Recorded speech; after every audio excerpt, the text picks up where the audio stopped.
Welcome back to The Deep Dive. We're here to cut through the noise, take a stack of sources, research papers, reviews, articles, notes from clinical trials, and really pull out the important stuff for you. Today, we're diving into the, fascinating and pretty controversial world of Ibogaine. Definitely a topic with a lot of layers. Yeah, exactly. So this deep dive came from a listener who shared these sources, curious about this ancient plant derivative and all the claims around it. Our mission here is to unpack what Ibogaine actually is, where it comes from, how scientists think it works in the brain, because that seems complicated. Its potential, mainly for addiction, but maybe other things too. Its risks, which sound really significant. Very significant. The legal mess around it globally, what the latest research is showing, and how it compares to other treatments out there. Right. What really jumped out from these sources, for me anyway, was the story full of surprises. You've got this ancient plant, deep traditional roots. Then a completely accidental discovery kicks off Western interest. Some really, daunting risks you can't ignore. Absolutely. A brain mechanism so complex, some scientists apparently just call it completely opaque. That description definitely pops up. And major funding, big money, showing up in places you might not expect, and this idea that the future might actually be like synthetic versions made in labs. Let's get into it. Yeah, it really is a substance with this kind of dual nature. Yeah. You have its profound history in West Africa, where it's revered, for spiritual reasons. And then you contrast that with its really turbulent, complicated journey into Western medicine. Right. It holds both this incredible therapeutic promise, but also these significant safety concerns. And often those concerns are tied to how and where it's being used. That makes sense. Yeah, so navigating the info around Ibogaine, it really highlights the need to understand the source. Yeah. Distinguishing traditional use from anecdotes, from observational data versus rigorous scientific trials. It's key. Absolutely. So, okay, let's start at the beginning then. Where does this stuff even come from? So it originates in the rainforests of West Africa. Ibogaine itself is a naturally occurring compound. It's an indole alkaloid. Okay. And it's found primarily in the root bark of the Tabernanthe iboga plant. It's a shrub native to places like Gabon, Cameroon, Congo. You can also find it, or related compounds, in other plants in that same family, like Tabernanthe manii and Volcanga africana. And it's not just some random plant over there, right? It has real cultural weight. Oh, absolutely. Yeah. In places like Gabon, the iboga plant is, it's highly revered. It's actually the national tree. Wow. Yeah, and central to spiritual practices like the Bwiti religion. Its use there is traditional, often in ceremonies focused on spiritual transformation, community connection, healing. It's a very different context than the Western focus on, treating individual medical conditions. Totally different. Right. And the reports from traditional use often mention these profound insights, a sense of spiritual journey, which some people speculate might connect to its therapeutic potential. Outside Africa, though, you usually find it as like a brownish powder, sometimes sold online, often illicitly, mostly marketed for detox. So how did this traditional African plant make the leap? How did it start getting looked at for addiction in, Europe and North America? Well, that shift actually started quite a bit earlier in the West, back in the early 20th century. But the initial interest wasn't about addiction at all. Really? Yeah, it was explored for general weakness. They called it asthenia back then, and as a kind of stimulant for muscles and nerves. And interestingly, in the 1940s and 50s, there was even research looking at it as a potential cardiovascular agent. Whoa, okay, that's striking, given what we know now about the heart risks. Exactly. Quite ironic in hindsight. Okay, so here's where it gets really interesting, right? The accidental discovery part, the Howard Lotsof story. That's the pivotal moment for addiction treatment in the West, yeah. Howard Lotsof's experience in 1962, he was only 19, depended on heroin. He took Ibogaine, but not really for treatment, more in a group setting with friends who also used heroin. Okay. And completely unexpectedly, they all experienced this really significant, lasting reduction in their opioid withdrawal symptoms and the intense cravings. Wow. Just like that, an accidental finding, kind of like penicillin or something. Pretty much. Yeah. And it came totally from outside formal research channels at first. Right. So after Lotsof's experience, these anecdotal reports started spreading, through self-help networks from the 60s onwards. Just personal stories claiming a single dose could dramatically cut withdrawal and cravings for all sorts of substances, sometimes for, weeks, months, even years. That sounds almost too good to be true. Well, that's what the reports claimed. Lotsof became a huge advocate, obviously, and helped organize some of the first sort of clinical trials over the Netherlands in the 80s. Then informal treatment started popping up in places easier for Westerners to get to, like Eric Taub's center near the U.S. border in '92. So it really shows how this grassroots movement, fueled by personal stories, pushed the whole conversation forward way before the big institutions got involved. Yeah, fascinating history. And on the science side, the chemistry is part of this story too. The complete chemical synthesis, making it from scratch in a lab, was first done by G. Bucci in 1956. Okay. And the exact structure was confirmed a few years later. But historically, making ibogaine synthetically was complex and really expensive. Right. And that limited how much research could happen, and it made it hard to develop modified versions, what chemists call analogs. But I saw in the sources there was a big breakthrough on that front more recently. Yes.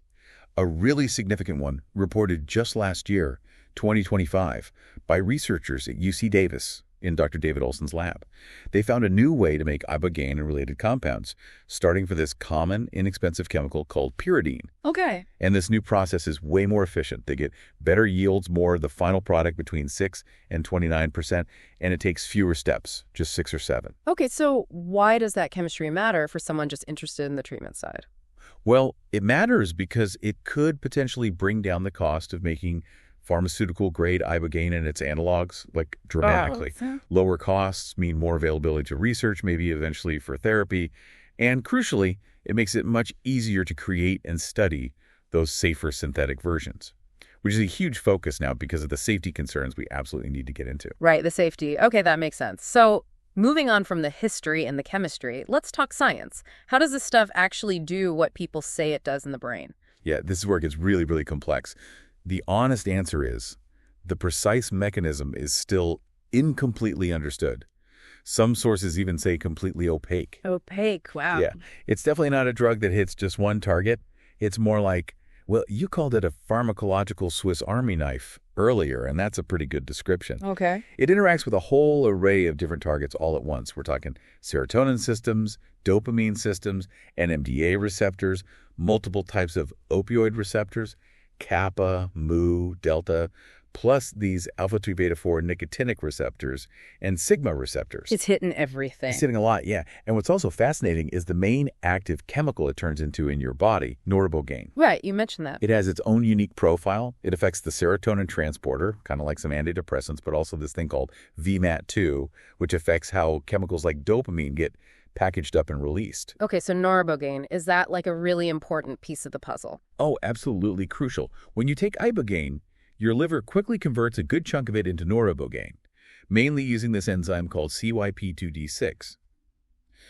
Dr. Deborah Mash gets a lot of credit for first really highlighting how important this metabolite is. Okay. And the critical difference between ibogaine and noribogaine is how long they stick around. Ibogaine itself has a fairly short half-life, maybe 7.5 hours in most people.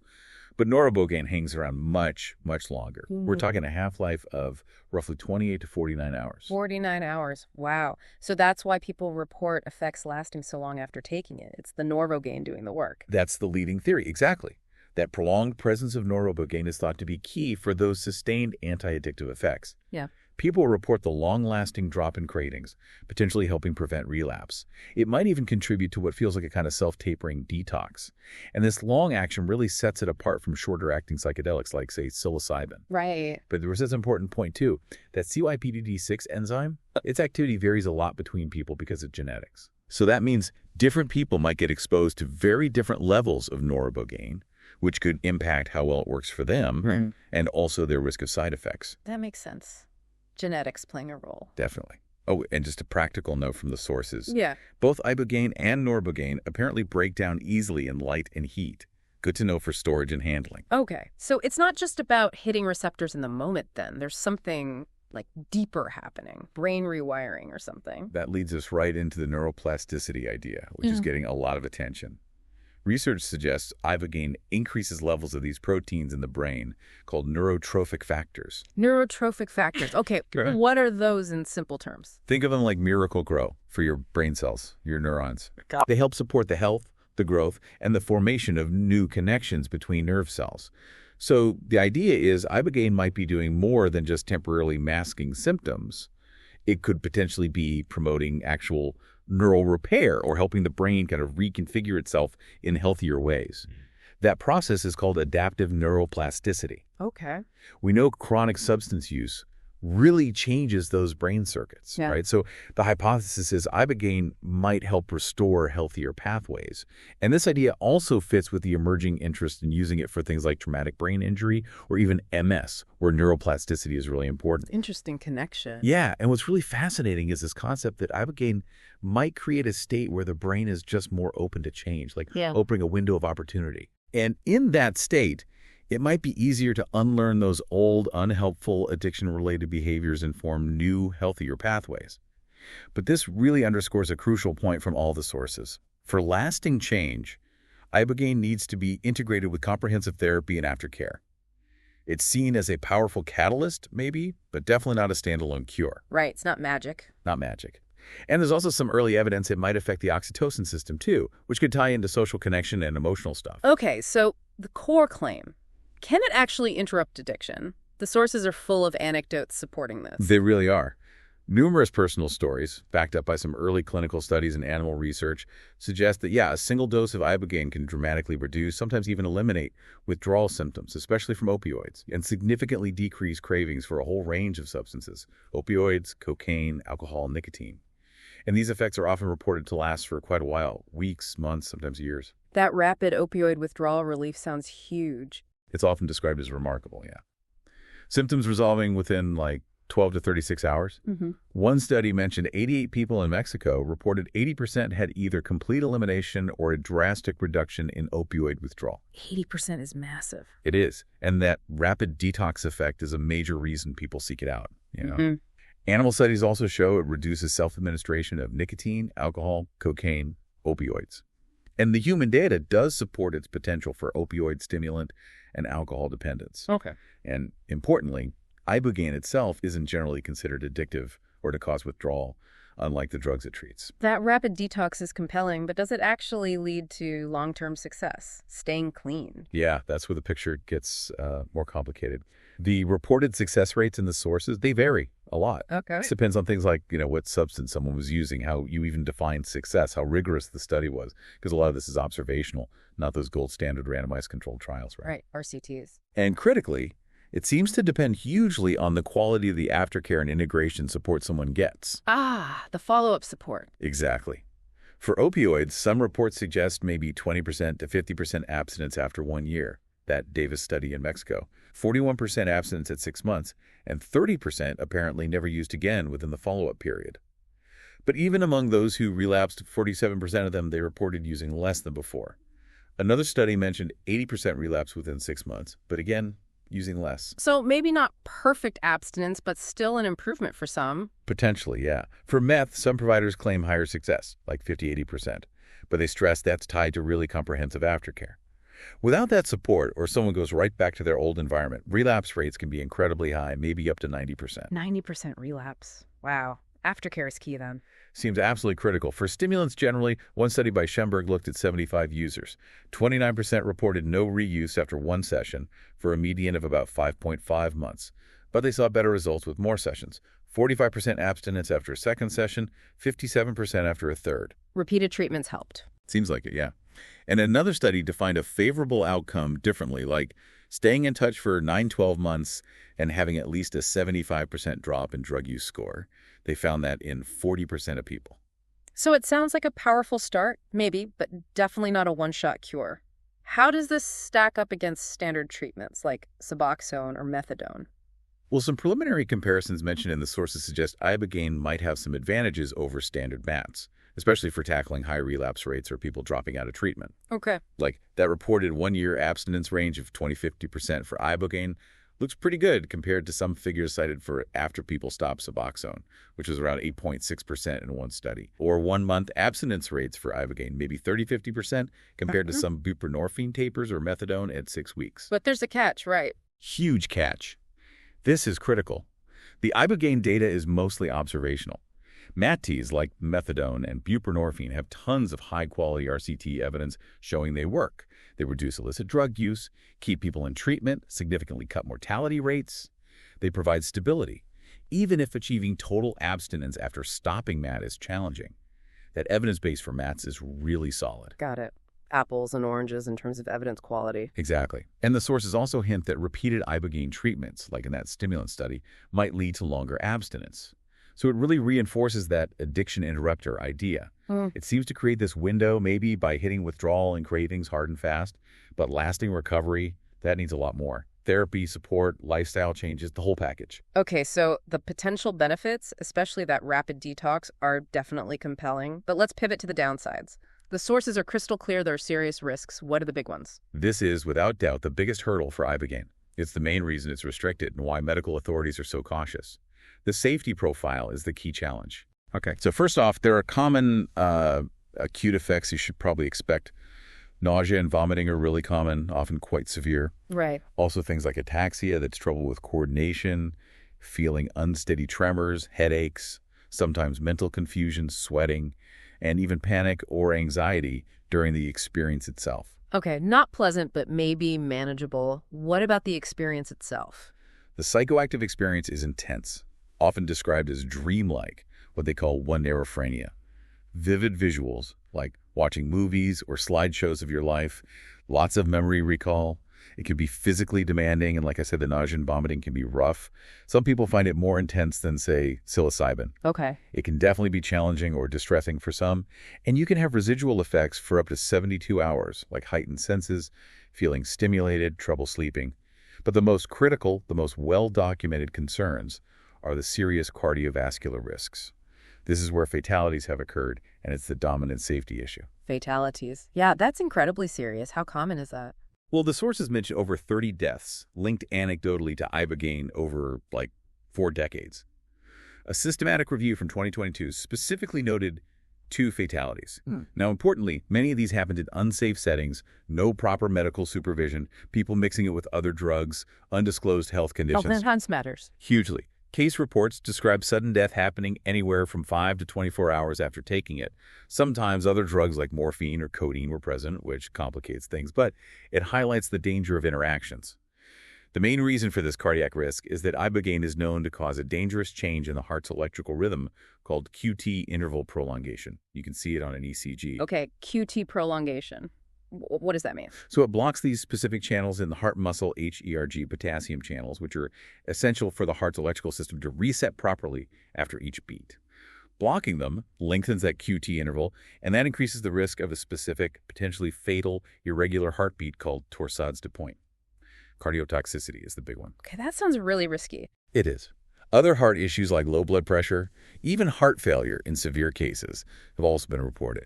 There was also historical concern about neurotoxicity brain damage based on some early rat studies. High doses seem to damage certain brain cells. Right.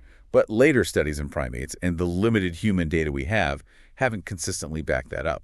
So it's still something to be cautious about, but maybe less of a primary fear now compared to the heart risks based on current understanding. So given those heart risks especially, what kind of medical conditions would make it absolutely unsafe for someone to even think about Ibogaine?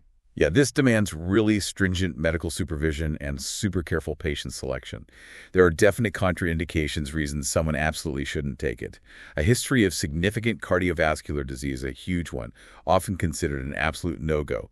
That includes any arrhythmias, heart failure, known long QT syndrome, or uncontrolled high blood pressure. Okay, heart conditions are out. Definitely. Severe liver problems are also a contraindication because the liver has to process the drug. Certain severe psychiatric conditions too, especially a history of psychosis or bipolar I disorder because of the risk of triggering mania. Epilepsy is another one due to seizure risk. Makes sense. Also problems with the autonomic nervous system, and it's not recommended during pregnancy or breastfeeding, just not enough safety data. And this leads to another major risk area, interactions with other medications. Ibogaine has a high potential for interactions because it hits so many targets and uses that CYP2D6 liver enzyme. Right, the enzyme thing again? Exactly. So using Ibogaine concurrently with opioids is extremely high risk. It can lead to life-threatening issues like respiratory depression, stop breathing, and serious cardiac problems. This is a critical safety issue because obviously people seeking opioid detoxers are often actively using right beforehand. Yeah, that's a real practical problem. Absolutely. You need an adequate washout period before taking Ibogaine. It's essential for safety. Plus, there's a risk of overdoses someone relapses after treatment because their tolerance might have dropped. Good point. Also, medications that slow down that CYP2D6 enzyme, some common antidepressants like Paxil or Wellbutrin, are examples, can cause ibogaine levels to build up, increasing effects and toxicity risk. Drugs that speed up the enzyme could make ibogaine less effective.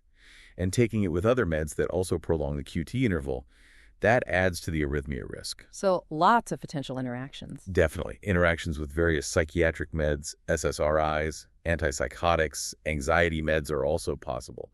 A super thorough review of everything someone is taking prescriptions, over-the-counter illicit drugs is absolutely critical before even considering ibogaine. And a huge part of this danger seems to be tied to where people are getting treatment, right? Outside regulated medical systems. That's a massive factor, yes. A lot of ibogaine use happens in unregulated or poorly regulated settings.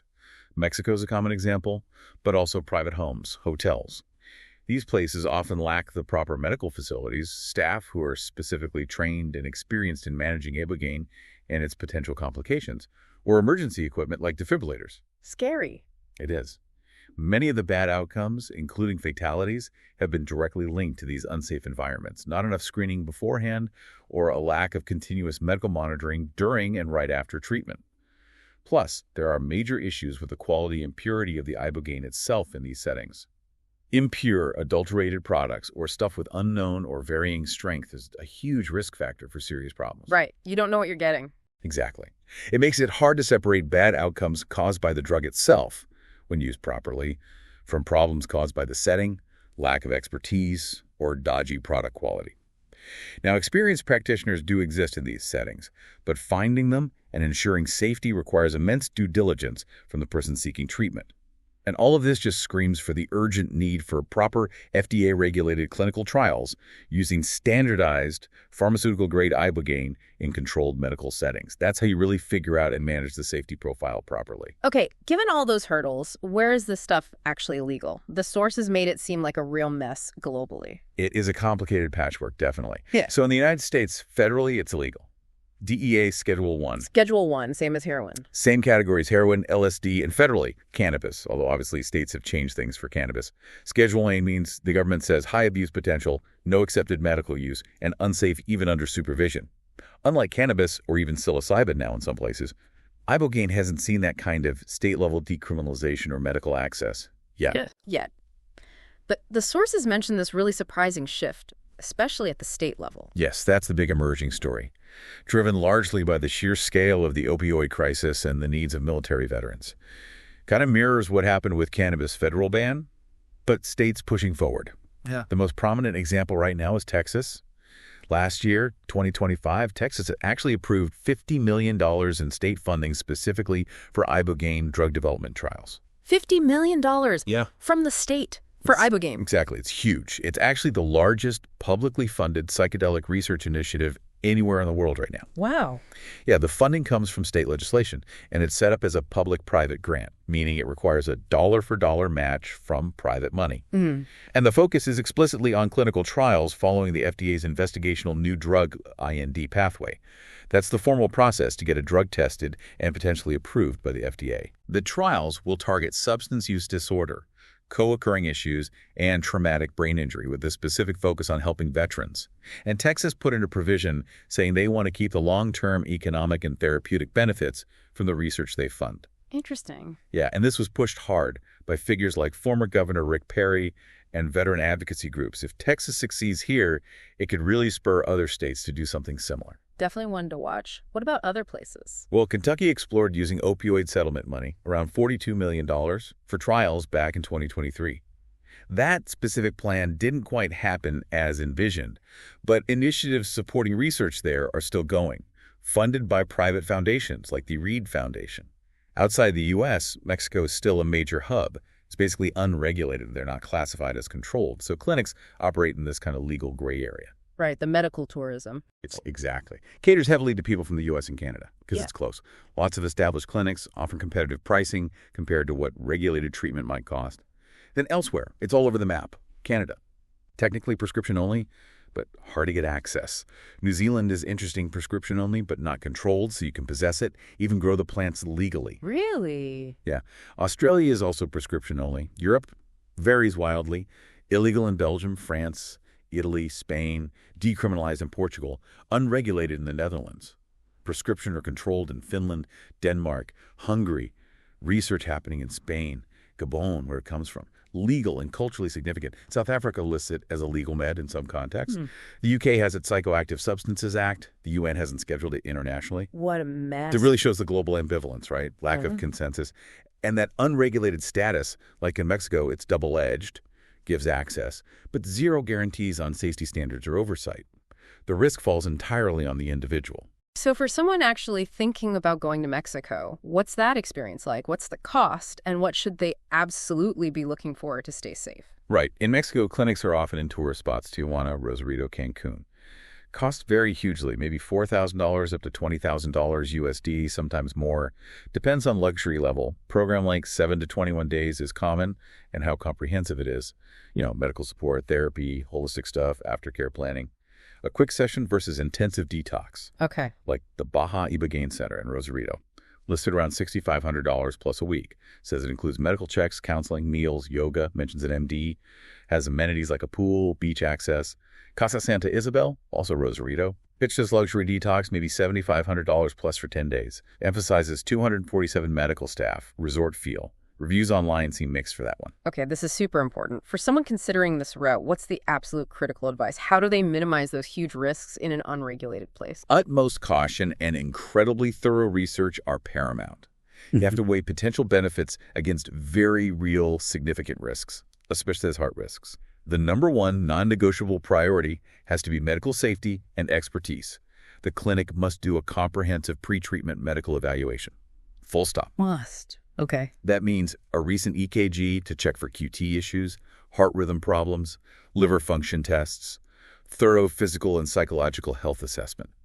This screening is your main defense against dangerous outcomes, especially cardiac ones. Right. You have to ask detailed questions about the medical staff. What are their qualifications? Doctors, nurses. What's their specific experience with Ibogaine? Are they trained for emergencies, especially cardiac ones? ACLS certified. There must be continuous medical monitoring of vital signs, heart rate, blood pressure, oxygen during this session and immediately after. They need emergency equipment on hand. Okay, medical oversight is key. What else? Transparency. A reputable place should be totally upfront about their protocols, costs, all the known risks, and ideally, their own success and complication rates. Be super wary of guarantees or anyone downplaying the dangers. Honesty about risks is a good sign. And aftercare integration support, it's essential. Ibogaine can be intense. Processing it is key for lasting change. Look for places with robust aftercare planning therapy, counseling, coaching, resources to translate insights into real life and prevent relapse.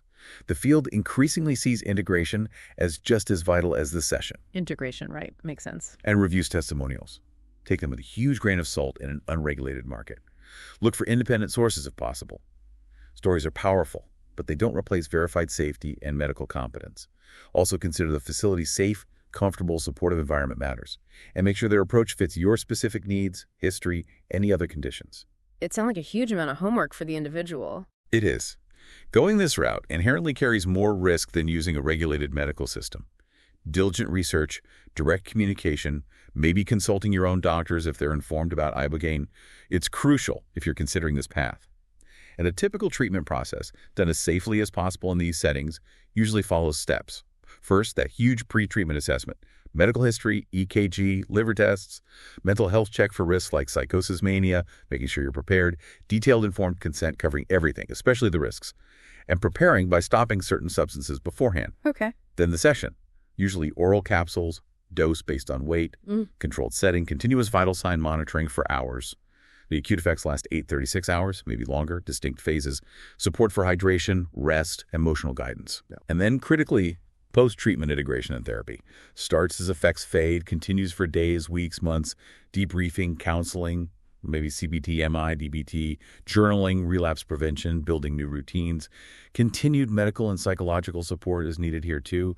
Comprehensive programs with all these elements, screening, monitoring, robust aftercare are more likely to maximize benefits and minimize risks, but quality varies wildly out there. It really underscores the need for regulated options. So despite that Schedule I status in the U.S., what is the research looking like there now? Is anything actually happening? Well, the history was rough. FDA approved a trial in '93, but it stopped after a death causality debated. Then NIDA decided against funding human studies in '95, partly due to pharma influence and stigma that basically killed U.S. research for years. Right. But there has been a noticeable shift at NIDA recently, specifically towards funding research on safer analogs of Ibogaine. They supported early work on 18MC, a synthetic version that looked promising in animals, less toxic. Analogs, the synthetic versions. Exactly. And the huge news was March 2024. NIDA 2 awarded a massive $14 million grant to Gilgamesh Pharmaceuticals. $14 million, wow. Yeah, specifically to advance their novel analog, GM3009, which is engineered to be cardiac safe. The grant supports preclinical work, manufacturing, and early human trials, Phase 11B, for opioid use disorder. Okay, so direct federal funding for a safer version. Precisely. NIDA also gave a grant in 2023 to Dilix Therapeutics for another non-hallucinogenic analog, DLX-007, for various SUDs. And they've funded academic labs like UC Davis for their synthesis work and discovering new analogs. So you see the strategy shift. The federal focus is on overcoming the safety barriers, especially cardiac risk, by developing these refined synthetic compounds. Yeah, definitely. And alongside that, you have the state initiatives gaining momentum, especially Texas's $50 million aiming straight for the FDA IND pathway. There's even talk of states collaborating. Reps from 15 states apparently met in April 25 to discuss a research framework. So research is picking up, but focusing on these new versions. What about clinical trials showing the original stuff works in humans? That's still relatively limited in terms of large, rigorous trials. That 2022 systematic review found only 2 RCTs, mostly open-label studies, case series, weaker evidence. It concluded the data suggests potential effectiveness for SUDs withdrawal, craving reduction, maybe some benefit for depression trauma. But the TLRT is strongly highlighted the severe complications and deaths linked to the toxicity. Right, the risks again. Always the risks. There's an ongoing Phase 2 trial in Spain by ICERs looking at low doses for methadone dependence. But a lot of the human efficacy data, especially for opioids, still comes from those observational studies in Mexico from groups like MAPS or researchers like Davis. And beyond addiction, there's that emerging research on neuroplasticity brain repair, that 2025 case report showing brain changes in 2 MS patients after Ibogaine. But the bottom line from the sources is clear. We desperately need more large-scale, rigorous, placebo-controlled trials that meet FDA standards to really prove efficacy and safety in a controlled medical way. You keep mentioning these analogs, 18MC, GM3009, DLX-007. Are scientists basically trying to make Ibogaine safer, maybe less intense? Well, that's pretty much the core strategy driving a lot of the current funding and biotech efforts, yeah. The main goal is keep the anti-addictive properties, but ditch the serious safety issues, especially the cardiotoxicity. And often they're also designed to reduce or eliminate the intense psychedelic effects, which can be really challenging for patients and require a ton of support. Okay. Noribogaine itself, the metabolite, is also interesting. Potentially safer, maybe, and that long half-life is key. 18MC. That one MindMed worked on was designed to be non-hallucinogenic. Early human trial completed. Preclinical looks safer heart-wise. They plan a Phase 2A for opioid withdrawal. Works a bit differently, maybe hitting those nicotinic receptors. GM3009 from Gilgamesh. Yeah. That's the one getting the big NIDA grant, specifically engineered as cardiac safe for OUD trials. Dilix is DLX-007, another non-hallucinogenic one, with NIDA funding for SED research. And UC Davis. They made analogs like 10-fluoroibogamine that showed amazing neuronal growth in preclinical models, suggesting potential for addiction and depression. So this seems like the main path forward for getting something FDA approved. It looks like the most pragmatic route, yes, using chemistry to overcome the natural compound's limitations. It fits the standard pharma model better. But it does raise that interesting question, doesn't it? Do you lose something important, the introspection, the spiritual aspect some people report with the whole plant? That's a debate. Yeah, that is a really interesting question. What gets lost in translation? Okay, what about using it for things other than addiction? TBI, PTSD, that came up too. Yes, definitely growing interest there, especially because TBI and PTSD often go hand in hand with substance use disorders, particularly in veterans, and current treatments often fall short for many. Observational data hints at benefits for PTSD symptoms, depression, anxiety, even cognitive problems after a TBI. And there was that really influential study from Stanford, Dr. Nolan Williams, working with the nonprofit VETS. They looked at U.S. Special Ops veterans treated in Mexico, often with Ibogaine plus magnesium or 5-MeO-DMT. I remember reading about that one, published in Nature Medicine, right? This is the one, January 2024. The results were pretty stunning. Huge, statistically significant reductions like average 88% drop in PTSD symptoms, 87% in depression, 81% in anxiety just 1 month after treatment. 88%, that's massive. Huge. Plus, improvements in cognitive function. And the effects seem to last. The thinking behind it links back to neuroplasticity, again promoting neuron growth, helping repair or reconfigure brain networks disrupted by trauma or injury, maybe helping reevaluate traumatic memories. Yeah, and it highlights this whole ecosystem working on it. UC Davis on chemistry, Stanford on TBI PTSD, and VES with neuroimaging, VETS doing advocacy and helping studies happen, plus the companies like Gilgamesh, MindMed, Delix with the analogs. It's diverse. And those compelling results in veterans, combined with the advocacy, are really shifting perceptions. It's helping destigmatize Ibogaine, broadening its potential beyond just addiction. The narrative shifts, from anti-addiction drug maybe towards treatment for war heroes, and that's definitely helping unlock research funding. It's really interesting how those personal stories, especially veterans, can shape the science and politics. So, zooming out, how does Ibogaine fit into the whole addiction treatment landscape today, compared to standard stuff and other psychedelics? Well, if you look at the current standard of care, especially for opioids and alcohol, the cornerstone is FDA-approved medication-assisted treatment. Methadone, buprenorphine, Suboxone, naltrexone. These are well-established, backed by tons of RCT evidence, usually combined with counseling. They're proven to reduce illicit use, keep people in care, reduce mortality, even if long-term abstinence after stopping them is tough for many. That's the bedrock. Right, the established options. Yeah. Then you have other meds being investigated, plus all the non-drug approaches, CBT, MI, mindfulness, yoga, acupuncture. All important parts of holistic care, though many need more large-scale research, too. The modern approach is really treating the whole person. And how does Ibogaine compare to its psychedelic cousins getting attention, psilocybin, ketamine, ayahuasca? Are they basically similar tools for addiction? Oh, definitely not interchangeable. Each one is really distinct. Different mechanism, different duration, different subjective field, different risks. Not the same tools at all. Okay, break it down for us. Ibogaine first. So Ibogaine, complex, multi-target mechanism, resetting pathways. Stimulant low dose, potent psychedelic high dose. Key feature, prolonged duration, 12, 24+ hours. Intense, dreamlike, introspective, not typically recreational. Main use case, interrupting opioid dependence via rapid withdrawal, craving, or relief. Key risks, significant cardiac risk, QT, arrhythmias, fatalities. Yeah. Nausea, vomiting, ataxia, long experience, mania, psychosis risk. Okay. Psilocybin. Psilocybin mainly hits the 5-HT2A serotonin receptor, alters perception, mood, consciousness, often mystical experiences, much shorter, 4-6 hours. Use, depression, anxiety, SUDs, alcohol, nicotine, with psychotherapy. Key risks, psychological distress, bad trips, psychosis risk and predisposed. Crucially, much better physiological safety profile than Ibogaine. Low toxicity, no known organ damage. Big difference there. Right. The heart thing isn't an issue with psilocybin. Ketamine? Ketamine, primarily NMDA antagonist. Dissociative state, feeling detached. Very short duration, maybe 40 minutes, 1 hour, IV. Use, FDA approved for treatment-resistant depression, Spravato. Off-label for depression, pain, research for SEDs, alcohol, cocaine. Key risks, abuse potential, transient dissociation, psychosis-like effects. Chronic high-dose recreational use can cause bad bladder problems. Okay. And ayahuasca? Ayahuasca. Brew with DMT, like psilocybin, hits 5-HT2A, plus MAOIs from a vine. MAOIs make DMT work orally, extended. Intense psychedelic, vivid visions, emotional processing, physical purging common, 4-8 hours. Use, traditional spiritual healing, research for PTSD, addiction, depression. Key risks, intense nausea, vomiting, la purga, emotional distress, critically dangerous interactions with certain foods, tyramine, and many meds, SSRIs, stimulants, due to the MAOI's risk of life-threatening serotonin syndrome. Big safety concern there with interactions. Wow. Okay, so definitely not the same. Each has its own profile, uses, and major risks. Exactly. No single psychedelic solution. Research needs to figure out which tool, or maybe which analog, is best for which specific addiction, which co-occurring conditions, which patient risk profile.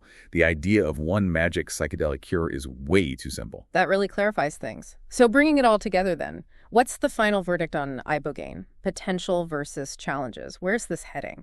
It really presents a striking duality, doesn't it? Yeah. On one side, you have this profound, almost revolutionary potential.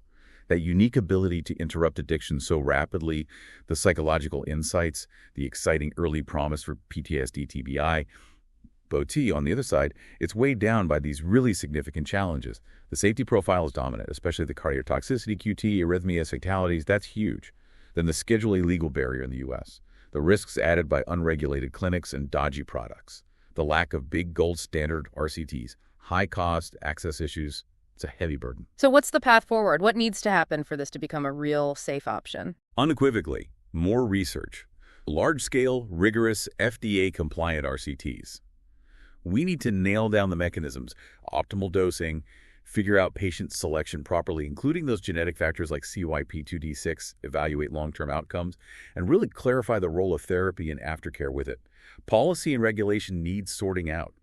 Navigating Schedule 1, maybe through state initiatives like Texas, need for better international standards for clinics, maybe models like New Zealand, prescription-only, medically supervised, offer a middle ground, and ethics are key too. Truly informed consent, given the risks and the intense experience. Sensitivity to cultural origins versus medicalization, maybe benefit sharing, countering exploitation in unregulated settings, ensuring equitable access if it is proven effective so it's not just for the rich. It sounds like a long road, but like you said, it feels like things are finally moving faster now than they have in ages. They really are. Yes. And it's this critical balancing act, right, between the urgency for new solutions, because the addiction crisis is devastating, and the absolute ethical need for rigorous scientific proof of safety and efficacy before wide use. We need to speed up good research, not just jump to conclusions or keep it banned forever based on old stigma. Maybe compassionate use could be considered with strong safety data, but that data has to come from solid trials first. The current momentum strongly suggests the most likely future in regulating systems is analog-centric. That NID and biotech investment in cardiac-safe, maybe non-psychoactive analogs, that's the clearest path to FDA approval, sits the pharma model. Right. But again, you have to ask, what's lost? The holistic aspect, the spiritual dimension. That dialogue needs to continue about IP, benefit sharing, maybe even the role of other compounds in the whole plant. Ultimately, Ibogaine, like these other psychedelics getting attention, is acting as a catalyst. It's challenging drug policy, forcing state workarounds. It's challenging research norms, single dose for chronic conditions. Yeah. And those veteran narratives, they're powerfully changing perceptions about TBI PTSD treatment. The whole journey of Ibogaine could really ripple outwards, influencing how we approach mental health, addiction, policy reform, maybe fostering more openness to psychedelic therapies generally, and pioneering new ways to research these historically marginalized substances. That perspective, Ibogaine as a catalyst, is really powerful. It's clearly got this unique, incredible potential, but those safety issues, especially the heart risks, loom so large, makes that research into safer versions seem absolutely vital. And the whole story, ancient sacred plant to cutting-edge, risky medical research, it's pretty wild. It really is.